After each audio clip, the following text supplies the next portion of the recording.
마태복음 19장 20절에서 22절까지 있는 말씀 보시겠습니다.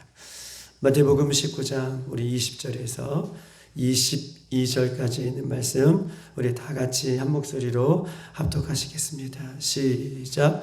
그 청년이 이르되 이 모든 것을 내가 지켰사온데에 아직도 무엇이 부족하나이까? 예수께서 이르시되 내가 온전하고자 할진대 가서 내 소유를 팔아 가난한 자들에게 주라. 그리하면 하늘의 보화가 내게 있으리라. 그리고 와서 나를 따르라 하시니 그 청년이 재물이 많음으로 이 말씀을 듣고 근심하여 가니니라. 아멘. 우리가 어저께 보았던 것처럼 오늘 이 부자 청년에 대한 말씀을 오늘 한 번 더 예수님께서는 말씀하고 계십니다. 이 부자 청년은 이런 것이죠. 젊음이 있는 청년이고 또한 부자고 명예와 권력이 있을 뿐만 아니라 율법과 또 율법을 완전하게 어릴 때부터 지켜왔던 사람들에게 인정받던 사람인 것을 우리가 어저께 보았어요. 그런데 이 부자 청년은 세상의 모든 것을 완벽하게 갖고 있지만 그의 마음에 여전히 허전하게 남아있는 것이 있어요. 그 문제가 무엇입니까? 영생에 대한 문제라는 거예요. 세상의 모든 것을 다 얻을지라도 사람의 영생에 대한 마음, 또 영원한 생명을 얻을 수 있는 이 공허한 마음이 이 청년 가운데 있었습니다. 그래서 오늘 예수님 앞에 나와 이렇게 이야기하는 것이죠. 그 청년이 이르되 이 모든 것을 내가 지켰사온데 아직도 무엇이 부족하리이까? 예수님 앞에 이렇게 20절 묻는 거예요. 내가 어려서부터 이 모든 것을 다 지켰사온데 아직도 내가 부족한 것이 있습니까? 라고 이 청년은 예수님 앞에 나와 묻습니다. 즉 영생을 얻는 것도 이 청년은 어떤 선한 일을 해야 영생을 얻는 것이라고 생각했기 때문에 아직도 내가 부족한 것이 더 있습니까? 영생을 얻는 길에 아직까지도 내가 무엇인가를 더 해야겠습니까? 라고 20절 예수님 앞에 질문을 던집니다. 여러분 보십시다. 예수님은요, 이 부자 청년의 행위가 문제가 아닌 것을 예수님 알고 계세요. 예수님은 어떤 분이십니까? 예수님은요, 우리 인생의 중심을 보시는 분이 예수님이에요. 할렐루야. 예수님은요, 거칠의 모습을 이야기하고 싶은 것이 아니에요. 내가 어려서부터 다 지키고, 어저께 우리가 잠깐 넘어갔듯이 예수님은 계명을 지키라 라고 얘기해요. 그런데 예수님께서 말씀하시는 계명은 대신 계명이 아니라 대인 계명을 얘기해요. 살인하지 말라, 간음하지 말라, 도둑질 하지 말라, 거짓 증거하지 말라, 내 부모를 공경하라, 내 이웃을 내 몸과 같이 사랑하라. 여러분, 왜 대인 계명을 예수님께서는 이 부자 청년에게 이야기하는 이유가 무엇입니까? 예수님은 중심을 보시는 분이에요. 어렸을 때부터 네가 이 대인 계명의 모든 율법을 지킬지라도 예수님은 그가 형식적으로 지켜왔음을 지금 지적하고 있어요. 사람들은 모르죠. 사람들은 어렸을 때부터 율법을 지켰고, 사람들은 이 청년이 어렸을 때부터 하나님의 말씀을 준행하고 도덕적으로도 율법적으로 깨끗한 이 모습을 자기 입으로 토해내고 있지만 예수님은 그 중심을 보시고 이 중심의 마음을 오늘 본문에서 흔들고 계시는 예수님을 오늘 본문 우리에게 이야기하고 있습니다. 예수님께서 드디어 입을 열어 이렇게 21절 말하고 있어요. 예수께서 이르시되 내가 온전하고자 할진대. 이 온전하다는 것은 무엇입니까? 보세요. 온전하고자 할진대. 이 말은 네가 온전하다라고 얘기하는 것이 아니라 율법을 지키고 도덕적으로 지키고 명예와 권력이 있고 네가 온전하다는 뜻이 있는 것이 아니라 온전하고자 할진대. 이 말은 뭐예요? 온전하지 못하다는 걸 얘기해요. 지금까지 많은 것을 지켜왔지만 예수님께서 말씀하고 계셔요. 예수님은 중심을 보시며 네가 온전하고자 할진대 라고 하는 것은 아직도 부족한 것이 여전히 있음을 예수님 그 중심을 보시고 지적하고 계십니다. 그러면서 뭐라고 얘기하고 계셔요? 가서 네 소유를 팔아 가난한 사람에게 나누어 주고 하늘의 보화를 그렇게 하면 하늘에서 보화가 내게 있으리라. 그리고 와서 나를 따르라 라고 말씀하고 계셔요. 네가 온전하고자 할진대 그러면 내 소유를 다 팔아. 그리고 나서 나를 따르라 라고 말씀하고 계십니다. 여러분 보십시다. 예수님은요, 하나님을 경외하지 않고 그가 이웃도 사랑하지 않는 그런 형식적인 모습을 예수님 지적하고 있는 것입니다. 형식적으로 율법을 지켜왔음을 예수님 21절에 말하고 있어요. 그래서 이 재물에 대해서 한 번 더 중심으로 예수님을 흔들고 있어요. 내 소유를 팔아 나를 따르라. 부자 청년에게 그 중심이 가지고 있는 그 문제를 지금 흔들고 있는 거예요. 재물에 대한 욕심, 재물에 대한 집착의 마음, 율법을 지키면서 율법으로 다 포장했던 자신의 마음, 그 중심의 마음을 예수님께서 아시기 때문에 21절 내 소유를 팔고 나를 따르라 라고 중심의 재물에 대한 여전히 갖고 있는 집착, 애착, 다시 말해서 그 인생의 재물이 어떻게 해요? 우상이 되어 있는 거예요. 우리가 주 예수를 믿으라. 그리하면 너와 내 집이 구원을 얻으리라. 예수 그리스도를 믿는 것이 구원의 조건이에요. 할렐루야. 주 예수 그리스도를 믿으라. 주 예수를 믿으라. 그리하면 너와 내 집이 구원을 얻으리라. 예수 믿는 것이 구원의 조건이에요. 그런데 주는 무엇입니까? 주 예수를 믿으래요. 주는요, 반대의 개념을 갖고 있는데 주 예수를 믿는 것은 나는 예수님의 아멘 종이라는 거예요. 주 예수를 믿으면 나는 예수님의 종이에요. 즉 다시 말해서 인생의 예수님만이 주인이에요. 그렇게 예수님을 주인으로 모시고 살아온 사람이 구원의 조건이 된다는 거예요. 할렐루야.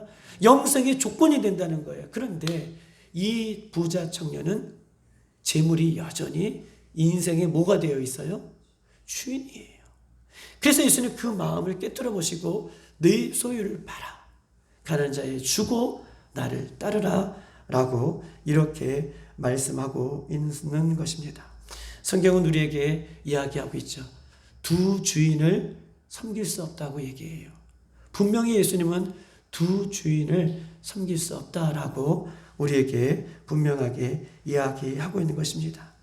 예수님을 섬기려면 그 재물을 네가 자랑스럽게 여겨왔던, 네가 청년이면서도 부자였던, 네 인생의 근간이 되었던, 네 인생의 버팀목이 되었던 그 우상스럽게 생각한 그것을 내려놓고 나를 따르라 예수님 말씀하고 있는 것입니다. 자기를 부인하는 것이죠. 여러분, 자기를 부인한다는 것은 무슨 말입니까? 자기를 부인한다는 것. 자기를 부인하고 나를 따르라. 자기 십자가를 지고 나를 따르라. 자기를 부인하고 나를 따르라. 이 말씀은 무엇입니까? 이 말씀은요, 하나님의 말씀과 내 생각이 겹치면, 예수님의 말씀과 내 생각이 겹치면, 내 생각을 내려놓고 예수님의 말씀을 따라가는 것, 이것이 자기 부인이에요. 할렐루야. 늘 목사님들에게 얘기해요. 자기 부인이 뭐예요? 목사님, 자기 부인이 무엇입니까? 예수님께서 오늘 이 말씀을 하고 너는 네 소유를 다 팔고 나를 따르라. 자기 부인이죠. 예수님 말씀이 떨어졌어요. 네 소유를 팔고 나를 따르라. 그런데 이 청년의 22절을 보니까 근심하여 예수님을 떠났다라고 얘기해요. 자기 부인이 되지 않는 것이죠. 여러분 보십시다. 자기 부인이라는 것은요, 예수님의 말씀과 네 생각이 겹칠 때에 내 생각을 내려놓고 예수님의 말씀에 순종하는 것, 이것이 자기 분이에요. 할렐루야. 피곤하고 지쳐서 예배 나올 수 없죠. 기도할 수 없죠. 그런데 항상 기도하고 깨어있어라 라고 하는 예수님의 말씀이 들려지니 오늘도 자기를 부인하는 거예요. 피곤하고 지치지만 예수님 앞에 나오는 것, 이것이 자기 부인이에요. 세상의 재물에 욕심을 버려라 라고 하는 자기 부인의 예수님의 말씀을 주셨다면, 그래, 내가 여전히 주임 삼고 살아갔던 그의 모습은 없는지, 내가 예수님을 나의 인생의 주님이라고 고백하면서 살았는데 여전히 내가 세상에 있고 없는 것 때문에 내 마음이 흔들리고 내 생활이 흔들리고 내 신앙이 흔들리는 것, 이것은 그것이 여전히 내 인생의 주인 되어 살아갔던 모습을 얘기하고 있는 것이잖아요. 내 생활에 우선순위가 주님 앞에 두고 있는 것이 무엇인지를 기억하고 그것을 내려놓는 것, 이것이 자기 부인이에요. 예수님은요, 중심을 보셨기 때문에 내 소유를 팔아 나를 따르라 라고 이 중심의 마음을 오늘 흔들고 있는 예수님의 말씀을 보게 되는 것이에요. 여러분 보십시다. 많은 성도들이 예수님을 믿는다고 말하면서도 삶의 변화가 없는 이유는 무엇입니까? 예수님을 믿는다고 얘기하면서도 삶의 변화가 없는 이유가 무엇일까요?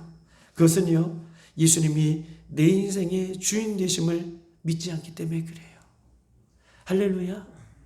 여전히 예수님을 믿는다고 얘기하면서, 주 예수를 믿는다고 얘기하면서, 주 예수님을 내가 믿는다고 얘기하면서 삶의 변화가 없는 이유는 내 인생에 예수님이 주인 되심을 온전하지 못하게 믿기 때문에 내 삶의 변화가 없다라고 얘기하는 것입니다. 나를 구원에 이르는 믿음은 예수님을 자기 인생의 주인으로 영접하는 것이에요. 그렇기 때문에 예수님을 믿는 삶은요, 구원 받는 표적이 일어나요. 예수님이 내 인생의 주인 되어 살기 때문에 예수님을 믿는 사람은 변화되는 거예요. 이전으로 돌아갈 수 없는 거예요. 변화와 열매를 거두는, 열매가 드러나는 삶으로 드러나게 되어 있음을 얘기해요. 왜냐하면 예수님이 주인 되어 살아가기 때문에 그렇다라고 얘기해요. 여러분 보십시다. 예수님을 주인으로 믿고 살아가는 사람은 생활이 바뀌어요. 생각도 바뀌고 사상도 바뀌고 또 살아가는 삶의 방식도 바뀌고 언어도 바뀌어요. 왜냐하면 내가 주인이 아니고 예수님이 주인이기 때문에 바뀌는 것이에요. 바뀌는 것이 정상입니다. 바뀌어야 됩니다. 할렐루야. 예수님을 오늘도 주인으로 모시고 살아가는 우리들이 되길 바라요. 여러분, 빛이 비추었을 때에 빛이 다 반사된다고 다 보석은 아니에요. 빛이 비틀 때에 빛이 다 반사된다고 다 보석은 아닙니다. 교회에 다닌다고 모든 성도들이 다 예수님을 믿는 것이 아니에요. 어떤 사람은 모양은 거룩한 모습을 갖고 있어도 여전히 예수님을 주인 되어 살아가지 못하는 성도들도 있음을 성경은 우리에게 이야기를 하고 있는 것입니다. 예수님을 믿는다고 하면서 여전히 자기 부인이 안 되는 사람이 있어요. 자기 부인이 여전히 안 되는 사람을 오늘 예수님은 지적하고 있는 것입니다. 예수님 말씀하고 계셔. 22절, 소유를 팔아 가난한 사람에게 나누어 줘라. 이 청년에게는요, 2마리 토끼를 다 가지려고 했던 마음이 있어요. 영생도 없고 여전히 세상에 많은 것을 누리려고 하는 2마리 토끼를 다 가지려고 하는 마음이 있습니다. 이렇게 2마리를 다 얻을 수 있다면 얼마나 좋을까요?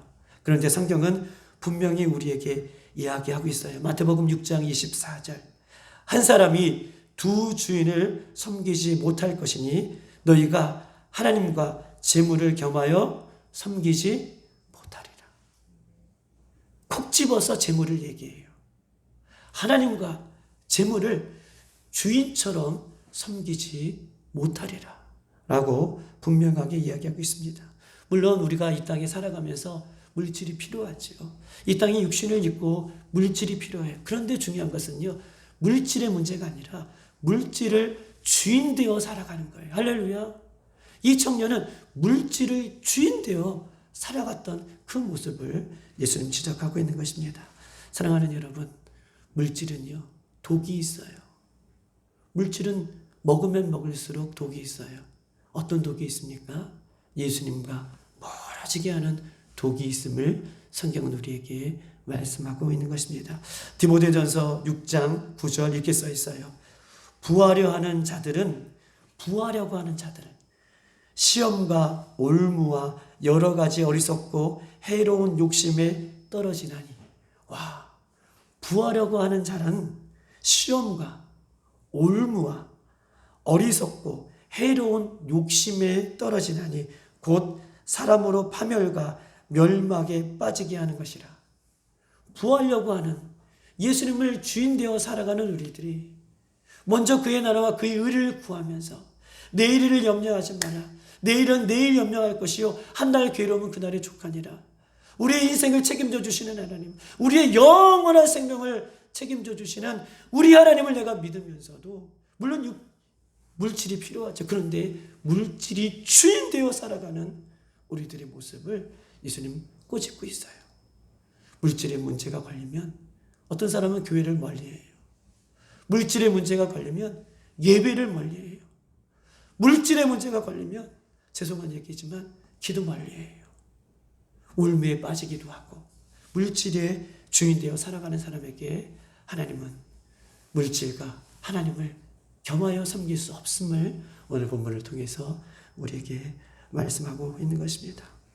사랑하는 여러분, 두 주인을 섬길 수 없다라고 하는 이 예수님의 말씀이 우리 귓가에 들려지기를 소망합니다. 우리는 천국을 바라보며 살아가는 거예요. 그래서 우리가 내일 한 번 더 보겠지만 이 마지막 결론으로 부자가 천국에 들어갈 수 없다라고 하는 것은 꼭 물질이 많은 이 물질의 만큼을 얘기하는 것이 아니에요. 부자가 천국에 들어갈 수 없다라고 하는 것은 이 물질을 주인 되어 살아가는 사람을 이야기하는 거예요. 그런 사람은 천국에 갈 수 없죠. 주 예수 그리스도를 온전히 믿는 사람만이 천국에 갈 수 있어요. 그런데 주 예수를 온전히 믿고 따라가는 사람이 오늘 본문에 보니까 그 내일 볼 이 말씀에 보니까 낙타가 바늘귀에 들어가는 것처럼 어렵다라고 분명하게 말씀하고 있는 것입니다. 사랑하는 여러분, 우리는 주 예수 그리스도를 믿는 사람들입니다. 예수님을 믿고 우리는 영생을 하나님께서 은혜로 주셨고 그 영생을 소유한 자로 삶의 변화가 이뤄가고 삶의 변화된 모습으로 예수님을 따라가는, 자기를 부인하고 예수님을 따라가는 진짜의 믿음을 우리가 가고 있는 줄 믿습니다. 나는 연약하지만 성령님 붙들어 주셔서 내 안에 수많은 주인들을 몰아내게 하여 주시고 오직 예수님만을 온전히 붙들고 살아가는 저와 여러분의 인생이 되기를 주님의 이름으로 축복합니다. 이 부자 청년은요, 2마리 토끼를 다 가지려고 했어요. 그러나 예수님께서 내 소유를 팔아 나를 따르라 라고 말씀해 주셨을 때에 여러분 근심했다라고 해요. 근심한다는 것은 뭐예요? 기회가 있었다는 거예요. 근심하고 예수님 앞에 돌아오는 것이 복이에요. 할렐루야. 근심하고 예수님의 마음이 찔렸으니 근심이 되죠. 예수님의 생명의 말씀이 들어오니 근심이 되죠. 곧 그것이 사는 거예요. 하나님의 말씀이 주었을 때에 오늘 말씀이 나를 치네, 나를 부담스럽게 만드네, 그때가 은혜 받는 거예요. 그때가 내가 나를 내려놓을 수 있는 시간인 거예요. 나에게 부담스러운 말씀이 주어지는 것, 그때가 나를 살리는 말씀이에요. 근데 이 청년은 예수님의 말씀이 들어왔어요. 근데 근심까지는 했어요. 여기까지 잘했죠. 근심하고 물질을 내려놓고 주님을 따랐으면 영생을 얻는 것인데 근심하고 내려놓지 못하고 예수님 멀리 했던 이 부자 청년을 오늘 결론적으로 우리에게 이야기하고 있습니다. 사랑하는 여러분, 물질이 우상되어 살아갔던 우리들의 모습은 없는지, 또한 물질뿐만 아니라 다른 것이 우상이 되어 살아가고 있는 모습은 없는지 돌이켜보십시다. 어떤 사람은 자녀가 우상이 될 수 있고, 어떤 사람은 명예가 우상이 될 수 있고, 어떤 사람은 세상에 많은 것들이 여전히 우상되어 살아간다면 예수님 그것을 오늘 본문을 통해서 지적하고 있는 것입니다. 우리는요, 예수님을 온전히 중심으로 믿고 나를 따르라 라고 말씀해 주셨을 때에 가감히 버리고 예수님을 따를 수 있는 저와 여러분 되기를 주님의 이름으로 축복합니다. 이 시간 다 같이 한번 기도하도록 하겠습니다. 이 시간 기도할 때에 예수님은요, 그 부자 청년의 형식적인 모습을 이미 알고 계셔요. 그리고 예수님을 말씀하고 계십니다. 내 소유를 다 팔아 나를 따르라 라고 말씀하여 주실 때에 부자 청년은 근심까지는 했지만 예수님을 따르지 못하는 안타까움이 있습니다. 주님, 오늘 내 인생의 우선순위를 바꿔주시고 여전히 예수님을 온전히 주로 믿고 따라가지 못하는 모습들이 있다면 주님께서 용서하여 주셔서 우리 안에 우상들이 떠나가게 하여 주시고 죄의 세력들이 떠나가게 하여 주시고 죄의 견고한 진이 무너지게 하여 주시어서 온전히 내 인생에 주님을 아버지 주인으로 모실 수 있는 우리의 모습이 되어줄 수 있도록 인도해 달라고, 그런 교회와 그런 신앙을 우리가 살아갈 수 있도록 인도해 달라고, 오늘도 자기 부인하는 것 이것을 잊지 않게 살아가게 도와달라고, 하나님의 말씀과 나의 생각과 나의 경험이 부딪힐 때에 나를 가감히 내려놓고 십자가 앞에 나갈 수 있는 우리가 되어줄 수 있도록 인도해 달라고, 이 시간 주여 한번 부르고 다 같이 기도하시겠습니다.